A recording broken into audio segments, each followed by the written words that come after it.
అదే RTV app వార్తల్ని క్షణాల్లో చదివే అవకాశం ఉంటుంది. ఒక న్యూస్ పేపర్, ఒక టెలివిజన్ ఛానల్ మీ చేతుల్లో ఎప్పుడు ఉంటుంది. డాక్టర్ బిఆర్ అంబేద్కర్ 133వ జయంతి సందర్భంగా సిద్దిపేట జిల్లా కేంద్రంలో ఉన్నటువంటి ఈ యొక్క అంబేద్కర్ కూడలి వద్ద ఈ యొక్క జిల్లాకు సంబంధించిన నేషనల్ ట్రైబల్ ఫెడరేషన్ చెప్పిన ఉషా కిరణ్ రాష్ట్ర అధ్యక్షులు మనతో ఉన్నారు. ఎందుకంటే ఈ యొక్క జయంతి సందర్భంగా మీరు ఏం చెప్తారు? ఒక సామాజిక వర్గానికి సంబంధించిన వారుగా మీరు ఏం చెప్తారు? నమస్తే అండి. 133వ జయంతి ఉత్సవాలని సిద్దిపేటలో చేసుకోవడం గర్వంగా ఉంది. నేషనల్ ట్రైబల్ ఫెడరేషన్ 14 జాతుల సమ్మేళనం డాక్టర్ బిఆర్ అంబేద్కర్ గారు రచించినటువంటి రాజ్యాంగం ద్వారా ఆదివాసీ గిరిజనులతో పాటు సమాజంలో బలహీన వర్గాలైన బీసీలు, ఎస్సీలు, మహిళలు అందరూ కూడా ప్రతిఫలాలను పొందుతున్న మాట వాస్తవం. వారందరూ బిఆర్ అంబేద్కర్ గారి యొక్క ఆలోచన విధానాన్ని అనుసరిస్తే ఇంకా చాలా బాగుంటుంది. ఏదో రాజ్యాంగం రిజర్వేషన్లు మాత్రమే ఇచ్చింది, అది అంబేద్కర్ ద్వారా వచ్చింది అని రిజర్వేషన్లను వాడుకొని అంబేద్కర్ గారి ఆశయాలను మర్చిపోతున్న సందర్భాన్ని మేము తీవ్రంగా ఖండిస్తాం. అదేవిధంగా జై భీమ్ అనే పదం చాలా పవిత్రమైందని, జై భీమ్ అని ఏదో ఏప్రిల్ 14వ తేదీకి అంకితం చేసి జై భీమ్ అనే పదాన్ని ప్రజా శ్రేయస్సు కోసం కానీ ప్రపంచ శ్రేయస్సు కోసం మరి జ్ఞానుడైనటువంటి మహానుభావులు అంబేద్కర్ గారిని ఆ సిద్ధాంతాన్ని వాడాలి తప్ప కొన్ని సందర్భాల్లో జై భీమ్ పదం కూడా మిస్యూజ్ అవుతుందని ఈ సమాజంలో కొంతమంది వర్గం యొక్క అభిప్రాయాన్ని కూడా మేము ఈ విధంగా చేసేవారిని ఖండిస్తాం సార్. అంబేద్కర్ గారి యొక్క ఆశయాలు గొప్పవాళ్ళ ఆశయాలు అన్నీ కూడా సమానమే. అంబేద్కర్ గారి ఆశయాలన్నీ గొప్పవే. గొప్పవాళ్ళు అనుసరిస్తున్నటువంటి ఆశయాలు అంబేద్కర్ ఆశయాలుగానే మేము కొనియాడతాము.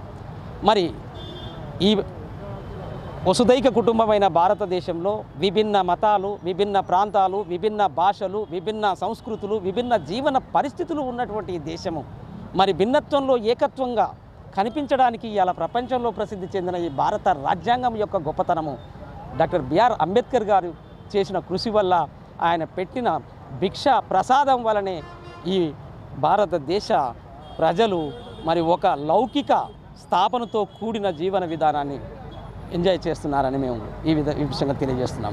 అంటే జయంతి వర్ధంతి ఉత్సవాల సందర్భంగానే ఒక అంబేద్కర్ గారిని గుర్తు చేసుకుంటారు తప్ప మిగతా రోజుల్లో గుర్తు చేసుకోవడం లేదు. వారికి మీరేం చెప్తారు? తప్పకుండా మంచి ప్రశ్న సార్. జయంతి ఉత్సవాలు, వర్ధంతి ఉత్సవాలు చేయడం మంచిదే అయినప్పటికీ ఈ 2 రోజులనే గుర్తు చేసుకోవడం అనేది తప్పు. అంబేద్కర్ ఆశయము ఒక మనిషి యొక్క జీవన విధానంతో ముడిపడి ఉంటుంది. ఒక మనిషి యొక్క వాక్ చాతుర్యం మీద ఆధారపడి ఉంటుంది. మాట్లాడితే మనిషి యొక్క చదివిన పుస్తకాల విలువ తెలుస్తుందంటారు. అంబేద్కర్ గారి యొక్క రచనలు అన్ని పుస్తక రూపంలో ప్రధానంగా భారతదేశం మూల శాసనమైన రాజ్యాంగం ప్రతిబింబిస్తుంటుంది. రాజ్యాంగం అనేది ఓ మూల చట్టమును ఈ ప్రజలు అనుసరిస్తున్నప్పుడు, ఆ రాజ్యాంగం లోపల ఉన్నటువంటి అంశాలను తాము అనుభవిస్తున్నప్పుడు అంబేద్కర్ గారిని వాళ్ళు తమలో స్వాధీనం చేసుకొని జీవిస్తున్నట్టుగానే భావిస్తారు. ప్రతి రోజు అంబేద్కర్ గారిని స్మరించుకుంటూనే ఉంటారు.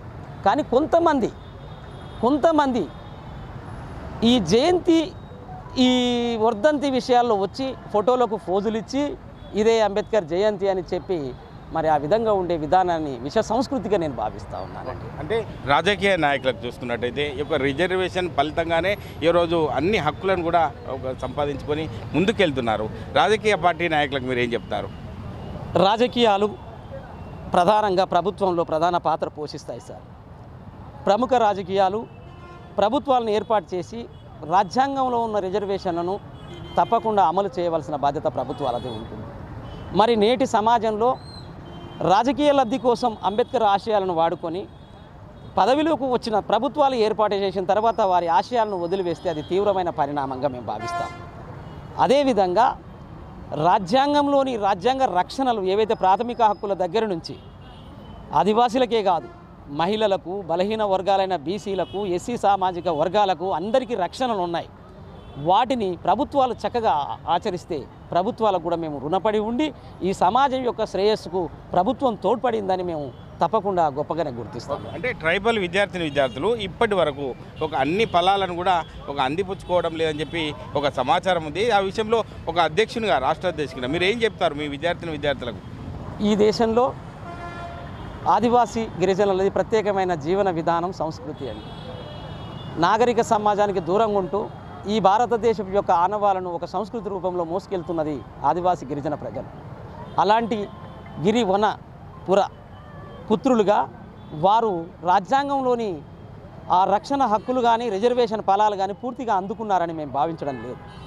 ఒక దశలో వారి సంస్కృతి మాకు ఇవి అవసరం లేదు అన్నట్టుగా ఇటు ఆదివాసీలలోనూ అందించకపోయినా చెల్లుబాటు అవుతుంది అని ప్రభుత్వాలలోనూ రెండు ఉన్నమాట వాస్తవం.